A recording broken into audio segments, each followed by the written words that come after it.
Different's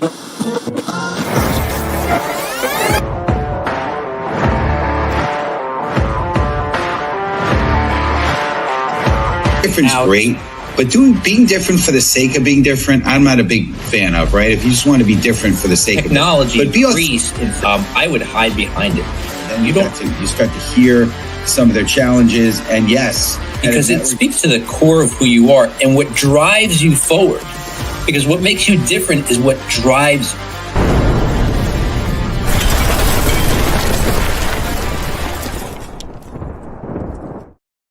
What's up, everybody? Welcome to the Master Connector Show. I'm your co-host, Rob Genovesi.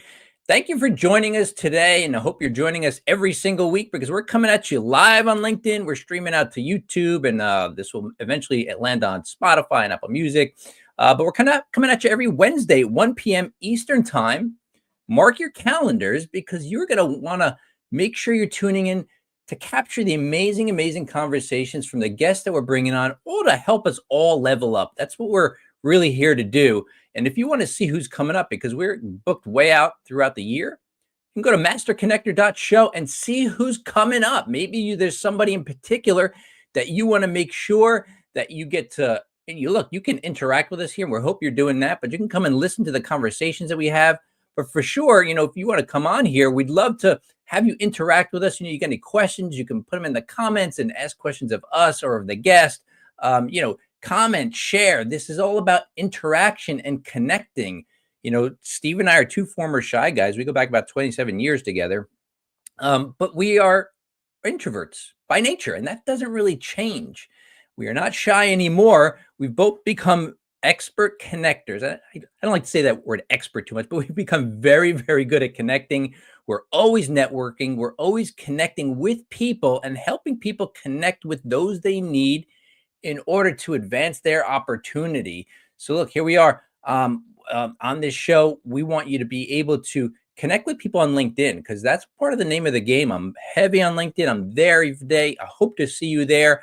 I've met some wonderful people through the Master Connector Show that I'm still networking with on LinkedIn on a regular basis as we all raise our awareness, raise our visibility, create more connections so we can all win together. So listen, I may be a connector, but there's only one master connector. Help me bring him to the stage, Mr. Steve Spiro. What's up, Steve? Robbie G, absolutely. And, we may not be expert connectors, but we are the master connectors, right? And that's exactly who we are and what we're about. And anyone can be a master connector, in my opinion. It's incredible.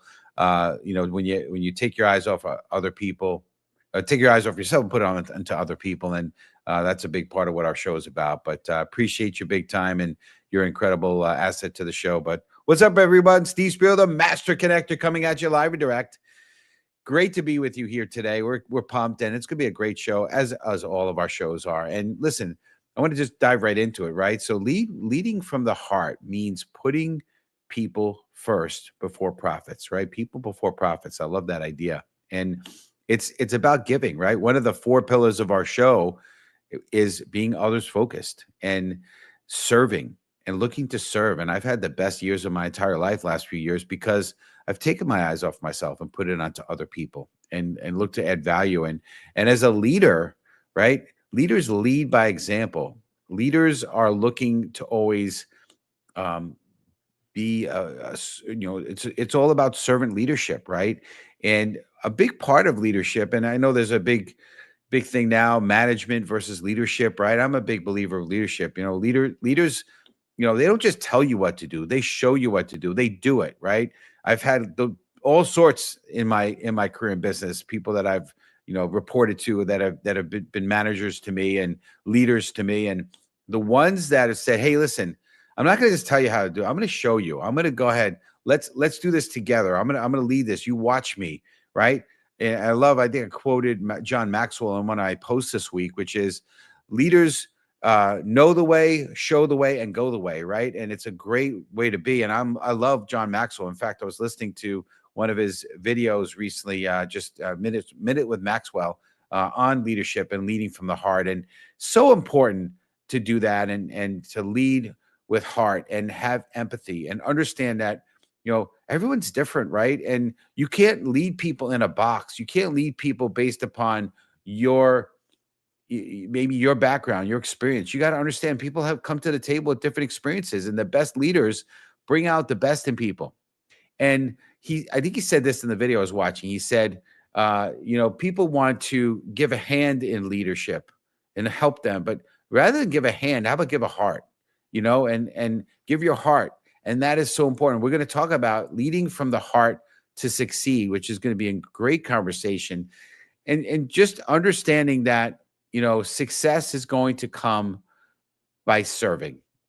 So valuable. And again, major part of the show, or the pillars of our show, in terms of what we believe in.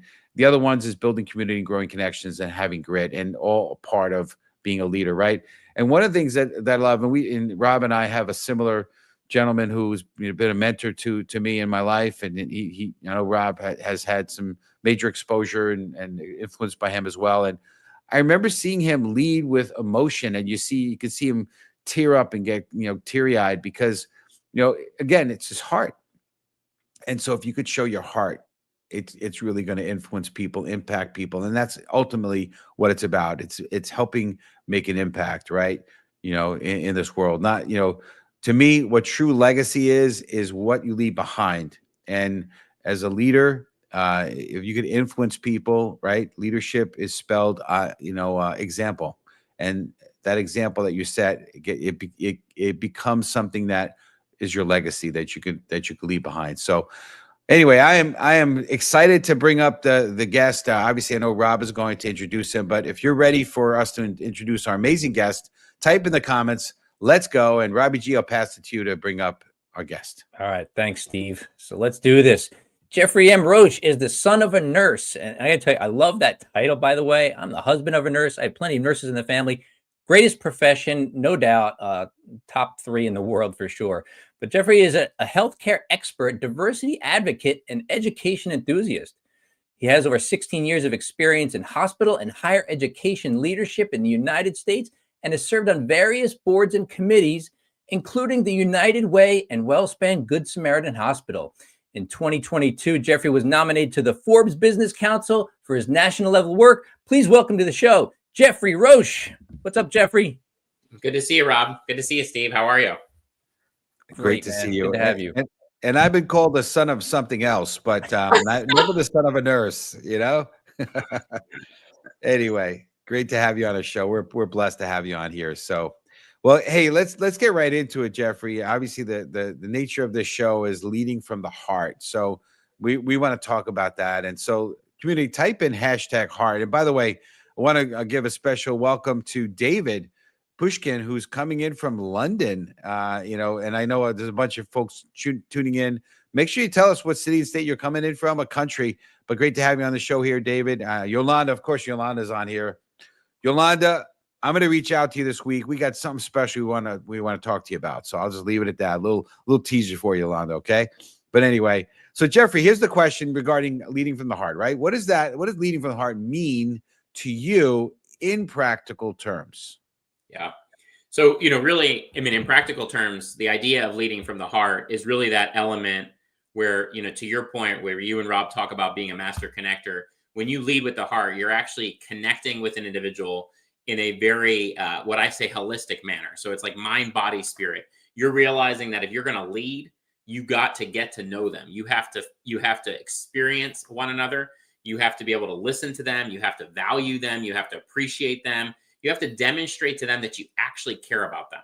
And it's really sort of that concept of, like, some people call it like agape love, but like you're really pouring your heart and soul into wanting to get to know them and impact them in a positive way. That's awesome. That's great. When we talk about this, and Steve alluded to this earlier, Geoffrey, was about a common mentor that we had. And I was always, I'm any disc fans out there, I'm a very high C, high S personality. I'd much rather do tasks than talk with people. And part of that comes this perceived coldness. I was brought up, you don't really show your emotions that much. And I thought that was the way I was supposed to be. And until this mentor of ours, he got in front of a room about 200 people. And what he was talking about, he was so passionate about, I saw his eyes well up. And I thought, man, he just attracted so many people to him who wanted to know what he know, who wanted to do what he was doing because he showed his heart. And at that moment, I recall it. At that moment, I was like, that's what I want to be. That's what I want to do. I want to attract people. And since that heart attracted me, no doubt that it was going to work if I just put my heart out there too. So I love that. Geoffrey's great. Yeah. I got to say that, part of my journey was that I was so broken and wounded that showing my heart and showing my emotion would expose me. So I'm curious, and I don't have this on one of the questions here, but I'm curious, if you're broken and wounded, what do you suggest how people can show their heart? Because again, when I was in a place where the nerve endings, I was so wounded, were exposed, the closer you got, the more danger I was, right? Danger, Will Robinson, right? From Lost in Space. I'm dating myself. There's some of you millennials, Gen Zs, you have no clue what I just said. But anyway, and Geoffrey, you probably don't either. I don't know how old you are. I'm not going to ask you, but I'm a millennial. Don't even go there. I'm a millennial, so I definitely don't know that.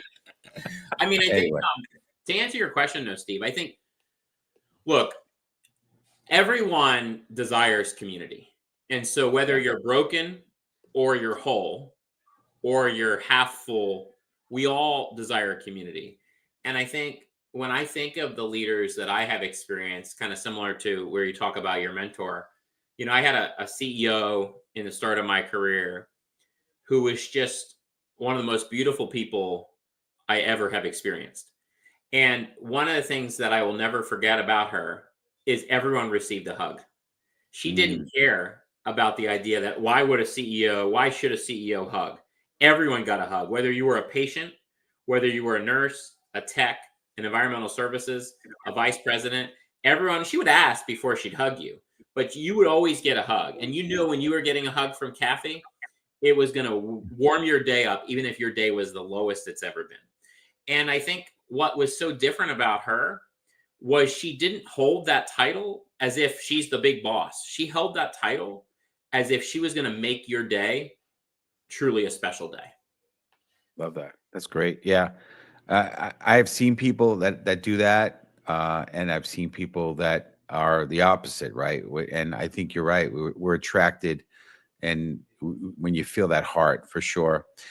What I've learned also in business and in life, that when you have a vision or a purpose, people are drawn to that, and especially when that purpose or vision is heartfelt and there's something that's deeper behind it. And I think some of the community knows. I know there's some folks on here that may not have had exposure to our show, but we, one of the things I did was I put a vision together, a mission statement for myself just before COVID hit. I'm really grateful I did, and it's how my vision is to be paid to travel the world, speak and inspire, and be a beacon of light and inspire others. And that's not about the being paid piece of it, but it's really to have an impact on people and really draw people to a better place in their life and so forth. And I think when you have that kind of vision, again, people want to gravitate towards and maybe step up and help your cause. But so here's the question, community, type in #purpose. So how does aligning with your purpose elevate the way you lead others? Yeah. So, to me, to your exact point, right? When you have purpose and you're living a purpose-filled life, and particularly when you think about leading others, you're coming back to that purpose as your foundation. And so every element, every decision, every action, every interaction is coming back to that purpose. And when I think about that, particularly in the concept of leading with heart, you're coming back to the fact that we're humans. And so there's obviously going to be an interaction where maybe I don't always live out that purpose, but I will correct it. I will grow from it. I'll learn from it. But I'm coming back to that concept where, my purpose, for example, is all about, bringing people together to transform healthcare. When I look at that, eds and meds, it's why I really push out there the idea of being the son of a nurse, because my whole life I've been around nurses, and it's been nurses. In fact, the former CEO that I referenced to you was a nurse. It's been those experiences. And so that purpose is really that foundation that you're coming back to. Yeah, that's great. I love it. There's some really good shows on TV. I don't know if you've watched on Netflix, The Resident. Have you seen it? Yep. Yeah. Some really good ones where it shows a real heart. Like I might have my shows messed up, but the director of that show, the medical director, he starts every time he's in front of somebody, he's, how can I help? Right. And he means it, right? He's not there just to kind of, get, but to give, to serve. And it's really refreshing to see that. And I'm hoping that's indicative of where we're going. Cause I know the healthcare medical world really needs help. I think there's, insurance that hasn't really helped the cause here. So I think it's lost a lot of the heart behind it. And the human aspect of healthcare has kind of been lost because of what's going on. But again, this show is not about healthcare. We're not, but I do want to, I want to talk about this. And so, let's talk about motivation, right? Because, again, sometimes we do things because we're supposed to do them, but ultimately nothing moves you unless you're actually motivated. And I believe motivation is an inside job. It's why I refer to myself as an inspirational speaker, because no one can motivate you. You got to motivate yourself. But here's a question in regards to motivation. What keeps your heart-centered leadership fueled, even when things get a little tough? Yeah. So for me, regularly go back to a couple of things. So when I call myself a heart leader, there's actually a lot of connotation in it. For example, I have a pacemaker, and I received, pacemaker in 2020. Kind of to your earlier comment about how you put your purpose together in 2020. In 2020, I received a pacemaker, and that pacemaker keeps me living every day. And when I go back to the idea of what that pacemaker has allowed me to do, it's the fuel that allows me to continue to be who I am. And the only reason I had that is because I had low heart rate, right? And so for me, it's constantly reminding myself that I was given another opportunity to have impact on other people's lives. And what I need to do and what I have to be committed to is that exact cause. The other piece for me that I do personally is my running journey. My focus on running, in fact, earlier today I ran 8 miles, is entirely all about fueling me to be motivated, to go back to that purpose and foundation of leading with heart and always looking at impacting others. Yeah, I want to say right here, when we talked about these two, purpose and motivation, they're very connected.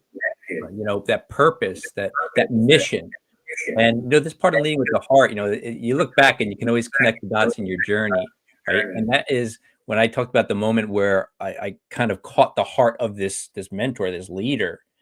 And this is years later now, but when I went into business for myself full time, and this was genuine. I thought, what am I doing here? What's going to motivate me on a daily basis? And I looked to my purpose, my mission, and that was to actually give back to the cause that gave so much to me. And that's actually business ownership, which sounds weird to people. Business ownership changed my family's life financially, but also emotionally, lowered the stress levels, gave us back control, some of the things really, really wanted. So my purpose was to make a positive impact in people's personal lives through business. And that has given me the motivation on a daily basis when I'm like, I don't feel like doing it. I go, no, I got to help some people. So I love the close ties with that. Great. I love that. And ultimately, I think what we saw, Rob, in that experience that we shared together, a few years back and beyond, was how you could have an impact on other people, right? And I was talking about it before when I kind of spoke in the beginning about having impact and that legacy, right? And I did a post this morning about legacy, right? It's so important because ultimately, when it's all said and done, when the rubber meets the road, or whatever the expression is, it's ultimately how many people are better off because you were here. That's what I believe true success is all about here, right? Is how many people are better off. To piggyback off that, how many Yeah. people are better off because you lived. And I think that's what it ties to is if people are better off, it's because you led with your heart. You gave your heart, and that connection that it makes, that you and I felt so powerfully. I've Yeah. heard people go, it's about business. You got to remove emotion from the business. And while I understand some of the places they're coming from with that, sometimes if you get too emotional, right, every interaction, every transaction, if it doesn't go right, you kind of feel hurt, like, oh, they turned me down. But the fact is, if you really want to lead people, and we're talking about leading here. If you want to lead, you Yeah. have to put your heart first, put other people first, as you said, in order to attract them so they want to get behind what you're doing, or at least support what you're doing. That's the link right there, right? Yeah, for sure, no doubt. And I'm not sure what happened with Jeffrey, but we'll keep rolling here. Looks like he's trying to get back on here. I'm not sure, but I'm curious, Rob. I'll ask you, right? In relationship to impact, who, if you had to say who's been the biggest impact to you, and maybe you said it already. I don't know the answer here, and why? Why has that been? And so, community, type in hashtag impact because we want to keep the ball rolling here. And if hopefully, if we were able to get Geoffrey back here, we can ask him the Yeah. same similar question. But Yeah, I'm for curious sure. for you. He kicked off a great conversation. But if I were to look back, it's never one or even two people. I think it's the culmination of the different types of people. When we talk about Ed, who led with his heart so well. But then there's the other parts of leadership and more kind of maybe a little bit harder skills. They're the harder soft skills. But like you talked about John Maxwell, right? So how Yeah. do you lead people? It's always about the people and how do you lead them? So, a lot of these people that we look to and learn from fill in the missing pieces of the puzzle that we're trying to put together as leaders or would-be leaders so that we can effectively lead. But I think here's the key part. Like, for all the similarities that you and I have, there's a lot of differences. And so what works for you may not work for me. And that's where you've got to discover the nuances, right? So you take a little bit from somebody who you admire and you go, I'm going to implement that. And sometimes it doesn't feel right, so you dismiss it, but sometimes you keep it, right? Yeah. Yeah, Jeff, I'm glad you figured out that maybe technical challenges. Not sure. Technology is great when it works, right? But we're talking about impact. So I'd love to hear your perspective, right? Can you share a time when leading with the heart made a real difference for someone else? Yeah, I'll tell you a great example that I think will paint a picture of this. So I talked about my former CEO and the influence she had on me. And through that experience, I had an opportunity to work with a colleague that I just knew had something extremely special about her. But organizationally, our organization wasn't willing to allow her to be promoted into a leadership role because she didn't have a college degree. And we were reorganized, and I had the privilege to become her leader. And I remember sitting with her. She was a single mother, one daughter that she was raising by herself. And she said to me, it's going to be really hard for me to make ends meet with the position that I'm in. And I remember looking at her as the son of a single mother, son of a nurse. And I remember thinking to myself, I've got to fix this. And so I worked with human resources to figure out how it could get done. And all the way up to the chief human resource officer said to me, well, our roles are you have to have a bachelor's degree to become a manager. And your colleague doesn't even have an associate's degree. And I remember looking at her and saying, I know that you've had the fortune to be able to get a bachelor's and go on and get a master's, but not everybody has that opportunity. And why should we not allow her the opportunity to lead when I know as her leader that she can? Who is it here that should really be deciding whether? Should we be deciding on a college degree or actually deciding on skills and experience? And ultimately, I didn't give up. And I kept digging further and I kept understanding why and how I could make this happen. Well, irony is I'm out one night with another executive. And this executive says to me, oh, I'm in college right now. And I said, wait, you're in college right now? And he said, yeah, I'm doing a bachelor's right now. And I said, oh, so you're a vice president here at our organization. You don't have a college degree? He said, no, I don't have a college degree. He said, I worked my way up in the banking industry and I became a senior vice president. And then when I got hired here, they didn't care about it. I said, well, why is it that they didn't care about you, but they care about her? And he said, what do you mean? And so I told him the story. Well, long story short, that rule changed. And I'll never forget the time I had the opportunity to tell this colleague that not only was she getting promoted, but I was able to share the story with her. But I told her prior to that I did not want to tell her that she was being promoted until she brought her daughter into the room, because I knew for her this was a family matter. And so I asked her to bring her daughter in. I knew her daughter well because she'd have to bring her daughter after school because no one was there to watch her. And I informed both she and her daughter that her mother was being promoted. But she wasn't just being promoted because of her vast experience, her passion, her purpose, her skills, but she was also being promoted because of how well she was mothering her daughter. Wow. And it was a story that I'll never forget. But look, here's the reality of it. It's all influenced by my mother.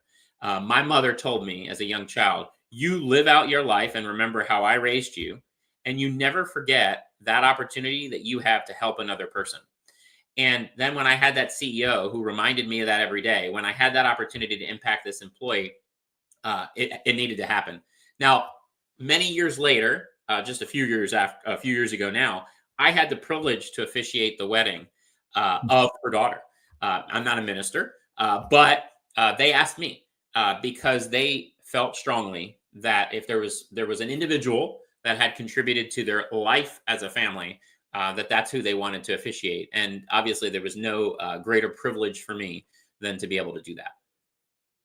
Wow. That's an unbelievable story, Geoffrey. Wow. And I got to say, as you're talking about that story, I was going, I love how it's based on demonstrated expertise, merit, right? Because look, somebody could raise a fuss and be like, yeah, I got this so-and-so degree, which, they feel like they paid several $100,000 to get. I deserve this, and almost so you can pay my MBA or whatever it may be, right? But the fact is, we want people who are effective. Yep. We want people that are effective so they can affect other people's progress in a positive way. Yeah. Yeah. 100%. Yeah. Love it. Good stuff. Well, we are kind of getting towards the tail end of the show here. I want to slip one quick one in on influence, right? So hashtag community, hashtag influence, right? And we're talking about leadership and, leadership of influence, leadership example, right? So one last thing as we're wrapping up, how does heartfelt leadership inspire others to step up and lead themselves? Because again, you can lead others, but if you can't lead yourself, can't lead others. So curious on that piece of it. 100%, Steve. It really is about self-care, right? Which I don't think we talk enough about in leadership or in the workplace. We have to truly be focused on self-care. You heard me talk about this earlier. It's one of the reasons why sometimes people can say I may come across selfish.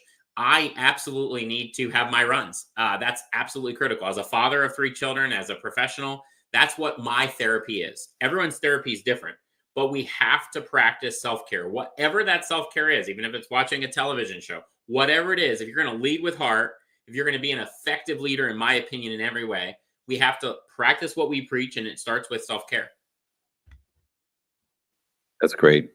Well, we appreciate it. So I know that you don't necessarily have something you want to offer the community, but a community, I offer you up, Geoffrey. Reach out to connect with the son of a nurse. The son of a gun recommends you go reach out to the son of a nurse. But anyway, so what's the best way for our community to reach you? Because you've been incredible, and I incredible value to our show. So what's the best way for them? Yeah, happy to connect on LinkedIn. Send me a message, connect on there. Always happy to talk about any of these topics for sure. Fantastic. Good stuff. Make sure you reach out to him. Geoffrey, we're going to ask you to go in the green room. Welcome to hang out for a few minutes as we close the show down. But you've been incredible. Thank you again for blessing us and our community. Awesome stuff. Well, all right. Well, wow. All I can say is wow. I mean, you don't know, I book incredible guests on here. And I do love the fact we're able to do that. but you just don't know what they're going to be like when they come on, on stage. And I mean, I'm blown away. But anyway, next week, don't miss out. Next week, episode 2007, 207. We'll be at 2007 sometime soon, but 207, Wednesday the 16th. And it's how to fit out with Shannon Malkin Daniels. Not how to fit in, but how to fit out. So it's going to be a fun show. Don't miss it. You want to learn more about some of the up and coming episodes, go to masterconnector.show. And if you're open or like to learn how to sponsor, like our friends Rush Hedge has done, sponsor an episode, go to masterconnector.show and learn about that as well. But I want to close down with some thoughts here, right? So after surviving cancer, Anand Gridalis, I'm probably butchering that, apologies, former New York Times columnist and author of Winners Take It All, chose to lead from the heart by challenging systems of power and speaking up for the voiceless. His purpose-driven voice resonated globally, inspiring leaders to question inequality and take action towards a more just world. By putting compassion at the center of his work, he's turned his platform into a catalyst for truth, change, and connection. Folks, let's always lead from the heart and be a great example for those around us so we can ultimately continue to shine our light. God bless and see you next week. And you start to hear some of their challenges, and yes, because it speaks to the core of who you are and what drives you forward. Because what makes you different is what drives you.